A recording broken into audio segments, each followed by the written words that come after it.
All India Muslim जमात है हमारे देश में, उसने पूरे भारत के जो मौलाना हैं, इस्लाम के जो स्कॉलर हैं, सबसे सलाह मशवरा करके और इस देश में वो ऑल इंडिया मुस्लिम जमात एक कानून पारित कराना चाहती है, जिस कानून का नाम है पैगंबर इस्लाम बिल, जिसको वो कहते हैं ईश निंदा। उन लोगों का मानना यह है कि वर्तमान समय में हमारे मोहम्मद यानी हमारा जो इष्ट है, ईश है, उसके बारे में कोई भी व्यक्ति कुछ भी बोल जाता है, यानी उसके ईश की निंदा हो रही है, उन लोगों के ईश्वर की निंदा हो रही है। तो ईश्वर की निंदा कराना तो भक्तों के हाथ की बात है। पिता की निंदा हो रही है तो कहीं ना कहीं पुत्र जिम्मेदार है। भाई, जो आप इस देश में जैसा माहौल बना रहे हो, उस माहौल को देख करके और आपके व्यवहार से आतंकित होकर के क्या लोग आपके धर्म की और आपके ईश्वर की प्रशंसा करेंगे? और उस बिल का मायना यह है, वो कहना चाहते हैं कि हम भारत में सुरक्षित नहीं है। अब इनसे यूं पूछा जाए कि दुनिया में तुम कौन सी जगह सुरक्षित है? इन लोगों की विचारधारा के चलते दुनिया में मानवता खतरे में आ चुकी है। आज हर व्यक्ति इनसे दुखी या परेशान है और मामला उल्टा हो गया कि चोर मचाए शोर। जिन्होंने पूरी मानवता के नाक में दम किया हुआ है, आज भयंकर आतंकवाद, कहते हैं जब आतंकवाद का नाम आता है तो इस्लाम से जोड़ा जाता है। मुझे यह बताओ कि जितने आतंकवादी पकड़े जाते हैं सारे इस्लाम से ही तो होते हैं। कोई आतंकवादी किसी गैर मजहब से छोड़ इस्लाम के, सारे आतंकवादी उनके। और आजकल ट्रेन जिहाद चल रहा है। आप न्यूज को देखेंगे तो हमारी जो रेलगाड़ियां उनको जो है ना दुर्घटना ग्रसित करने का बहुत बड़ा एक एजेंडा चलता है। उसमें जितने लोग पकड़े जा रहे हैं सारे मोमडन हैं टोटल।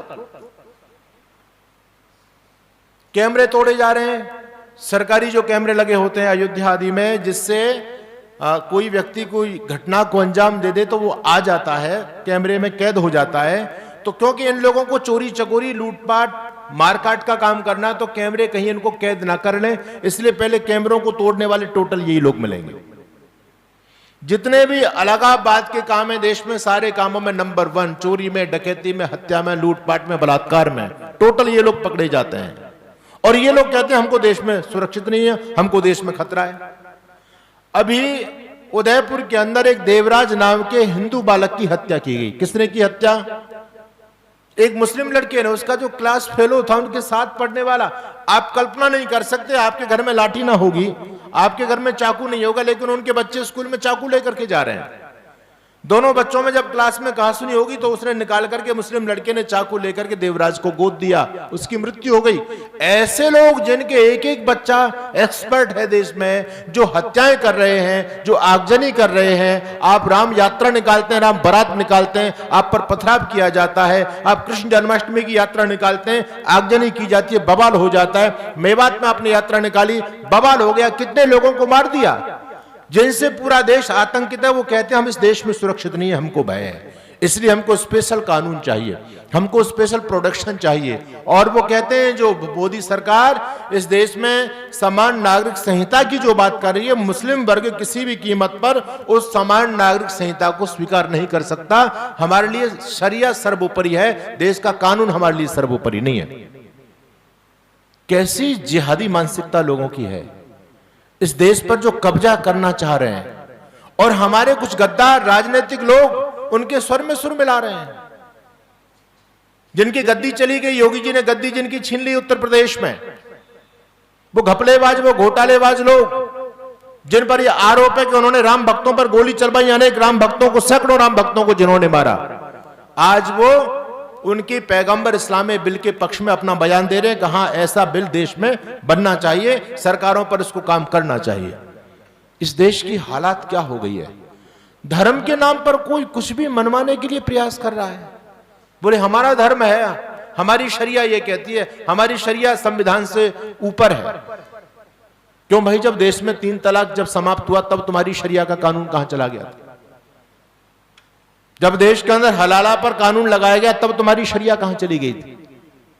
यानी कितना बरगलाने का काम ये लोग कर रहे हैं, देश के माहौल को बिगाड़ने का ये लोग काम कर रहे हैं। लेकिन दुर्भाग्य की बात ये देखो, जो लोग 24 घंटे इस देश में खुला तांडव करते रहते हैं, जिनसे आपके बच्चे, ये हिंदुस्तान, ये वैदिक संस्कृति खतरे में है। वो लोग फिर भी एक मांग कर रहे हैं कि हमको अलग से कानून देश में चाहिए, लेकिन हिंदुओं को कोई होश ही नहीं है। हिंदू फिर भी सोया हुआ है। दुनिया में 58 देश छीन लिया आप लोगों से, उन लोगों ने छीन लिए। अब इस भारत की बारी है, भारत की बारी। अब भारत की बारी में वो पूरी तरह से दावपेच पूरा खेल रहे हैं। अपने जयचंद राजनेता लोग उनके साथ में हैं, लेकिन हम लोग फिर भी सोए हुए हैं। हमको कोई रिएक्शन नहीं है। वो लोग फतवे जारी करेंगे, वो लोग आंदोलन करेंगे पैगंबर इस्लाम बिल के पक्ष में, लेकिन हमारे धर्मगुरु बैठे रह जाएंगे। इसलिए आज आवश्यकता है कि हम सभी जागरूक बने, सतर्क बने, सावधान बने। वस्तुतः देखा जाए तो आज एक धर्म एक ऐसी चीज हो गई है, जो धर्म सबको सद्भाव, प्रेम भाव का पाठ पढ़ाने वाला था, शांति का पैगाम देने वाला था। आज धर्म नाम की वस्तु दुनिया में ऐसी होगी जो सबसे ज्यादा खून खराबा, लूटपाट, हाय हत्या, बलात्कार, आगजनी, जितने भी अनैतिक कर्म हो रहे हैं, सब कुछ धर्म की चादर ओढ़ करके किए जा रहे हैं।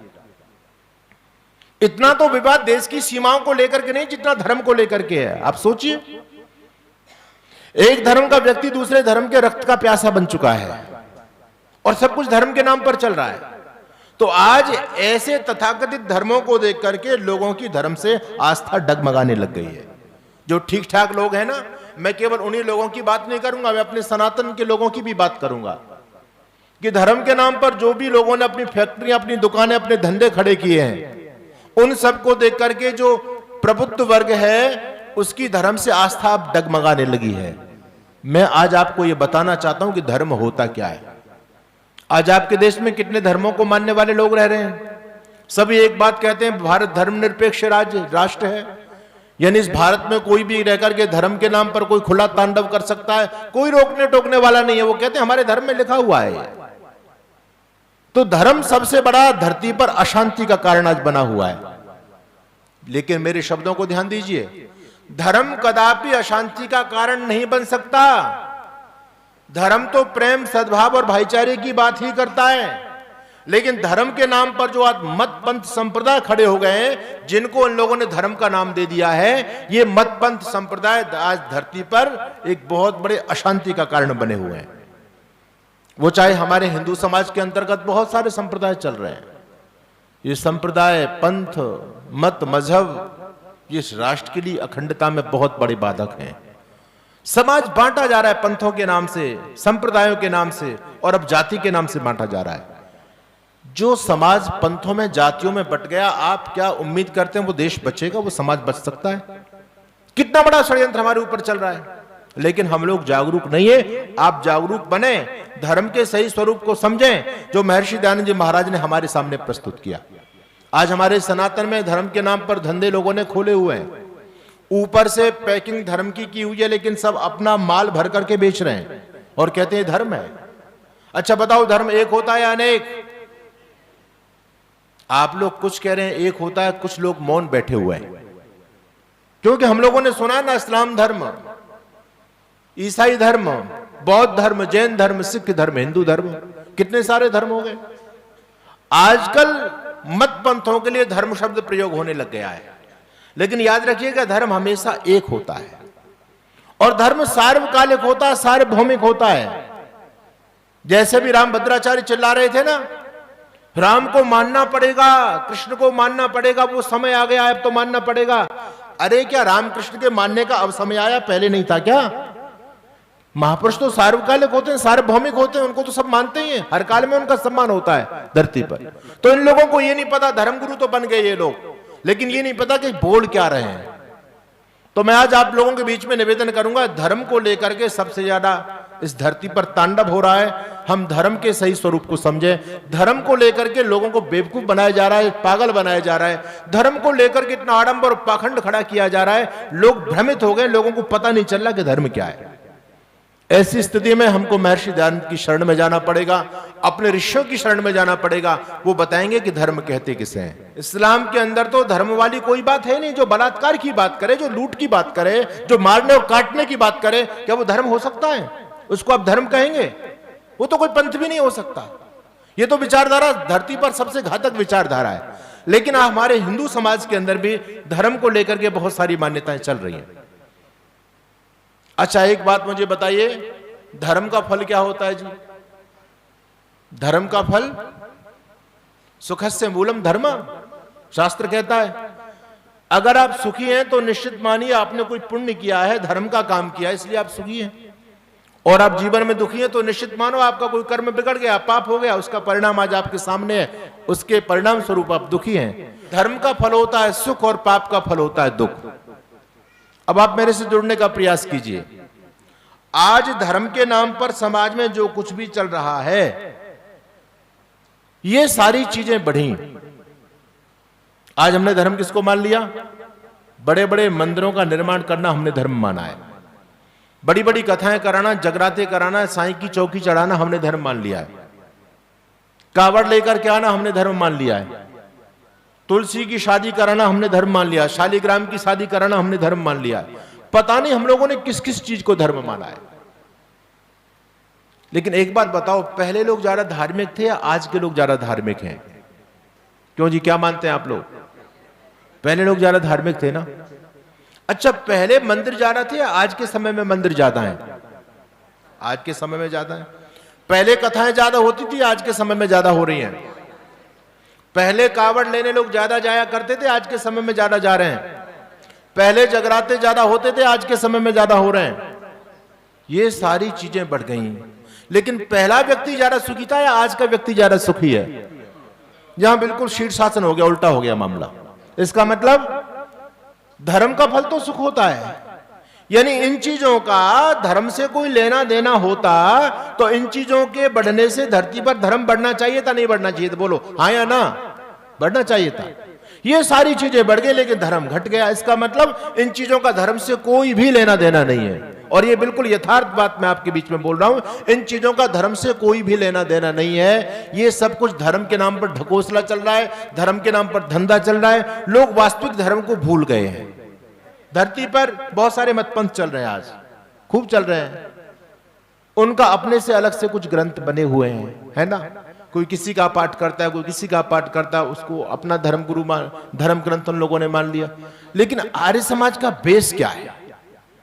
आर्य समाज किसको मानता है? इस बात को आप समझने का प्रयास कीजिए। देखो, ऋषि दयानंद जी गजब की बात कहते हैं। स्वामी जी से लोगों ने पूछा कि स्वामी जी, दो प्रकार के धर्म हैं समाज में, दो प्रकार के पंथ हैं, दो प्रकार की विचारधाराएं, कुछ नई है और कुछ पुरानी है। नई को बोलते हैं नूतन और पुराने को बोलते हैं पुरातन। दो प्रकार की विचारधाराएं चल रही हैं। मैं आपसे पूछना चाहता हूं कि दो प्रकार की विचारधाराओं में यदि आपको चुनने का ऑप्शन दिया जाए तो हमको नई विचारधारा को मानना चाहिए, पुरानी को मानना चाहिए? किसको मानना चाहिए बताओ? पुरानी को। क्यों मानना चाहिए पुरानी को? क्योंकि हम कहते हैं ओल्ड इज गोल्ड। जो पुरानी चीज होती है वो बेहतर होती है। लेकिन ऋषि दयानंद का चिंतन अलग है बिल्कुल। इसलिए ऋषि दयानंद सबसे निराले ऋषि हैं, हट करके बात कहते हैं, तार्किक बात कहते हैं। ऋषि दयानंद जी महाराज से लोगों ने पूछा, महाराज जी नूतन को माने या पुरातन को माने, आप किसको मानते हो? आप नूतन को मानते हैं? ऋषि दयानंद कहते हैं नहीं, नूतन को नहीं मानते। पुरातन को मानते हो? ऋषि कहते हैं नहीं मानते पुरातन को। क्यों नहीं मानते? नूतन को मत मानो, पुरातन को तो मानो। तो ऋषि का तर्क देखो, ऋषि कहते हैं आज जो नूतन है कालांतर में वो पुरातन हो जाएगा। जैसे मान लीजिए इस्लाम नूतन है, केवल 1450 साल हुए हैं, लेकिन 1 लाख वर्ष बाद पुरातन हो जाएगा या नहीं हो जाएगा? तो क्या हम इस्लाम को मानना प्रारंभ कर देंगे? ईसाईयत को मानना प्रारंभ कर देंगे? ऋषि का तर्क देखो, ऋषि कहते हैं आज जो नूतन है कालांतर में पुरातन हो जाएगा। आज जो पुरातन है कभी वो भी नूतन रहा होगा। आज ही तो पुराना हो गया, कभी तो नया रहा होगा। इसलिए न तो मैं नूतन को मानता हूं, न मैं पुरातन को मानता हूं, मैं तो सिर्फ सनातन को मानता हूं।